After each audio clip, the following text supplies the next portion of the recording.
DuPont, Washington. A passenger train on a newly opened Amtrak route jumped the tracks on an overpass south of Tacoma on Monday, slamming rail cars into a busy highway, killing at least 3 people and injuring about 100 others, officials said. The derailment of Amtrak train number 501, making the inaugural run of a new service from Seattle to Portland, dropped a 132-ton locomotive in the southbound lanes of the Northwest's busiest travel corridor, Interstate 5. 2 passenger coaches also fell partly in the traffic lanes, and 2 other coaches were left dangling off the bridge, one of them wedged against a tractor-trailer. On the highway below lay 5 crumpled cars, 2 semi-trucks and huge chunks of concrete that were ripped away from the damaged overpass. All 12 of the train's coaches and one of its 2 engines derailed.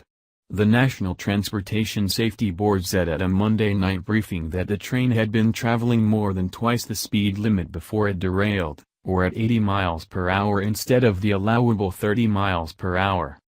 Belladinzaire, a member of the safety board, said at the briefing that it was unclear why the train was traveling so fast or whether the operator's unfamiliarity with the new route had caused the accident.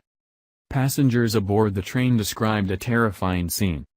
"It felt like the end of the world, and I was standing amid the wreckage," said Emma Schaffer, 20, a modern dance student who was napping aboard the train with her shoes off when it derailed. She found herself in a coach dangling at a steep angle toward the highway, the man behind her yelling, his legs pinned, while a parent trapped with a baby in a restroom banged on the door for help getting out. The crash, at 7:33 a.m. about midway between Tacoma and Olympia, killed at least 3 people, local police and fire officials said late Monday afternoon. Earlier, a federal official briefed on the crash said that 6 people had been killed. Some of those injured were in vehicles on the highway and not on the train.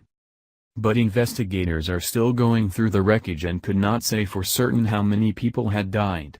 It appears that all of the fatalities are contained in the rail cars that went into the woods, said Detective Ed Troyer, a spokesman for the Pierce County Sheriff's Department, adding that rescue workers were using chainsaws to try to reach victims in those cars.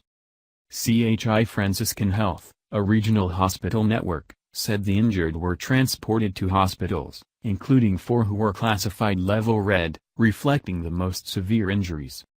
The train carried 77 passengers and 7 crew members, said Gay Banks-Olson, Assistant Superintendent of Northwest Operations for Amtrak. President Trump wrote on Twitter that the crash on Amtrak's Cascade service showed the need for increased infrastructure spending. In fact, the tracks where the accident occurred were brand new and the result of a recent infrastructure investment program. Backed by the state of Washington, Sound Transit, the regional transit agency, used $180 million from the 2009 federal stimulus package to buy an old 14.5-mile stretch of track and upgrade it for faster passenger service. The project, known as the Point Defiance Bypass, was devised to allow Cascade's trains to stop using a more roundabout route that they shared with freight trains, making for faster, more reliable travel. The state also spent $58 million from the stimulus bill on 8 new locomotives, specifically for that service. The Cascade service embodies the complex, overlapping responsibilities on many of the nation's rail lines. Officials said the service was owned by the states of Washington and Oregon and operated by Amtrak, whereas the Point Defiance Bypass track is owned by Sound Transit and dispatched by BNSF, the freight company that used to own the line. "There have been a lot of trial runs on the line," Ms. Olson of Amtrak said. She said it was far too soon to discuss a cause of the disaster. The train derailed where the track curved onto the bridge across Interstate 5.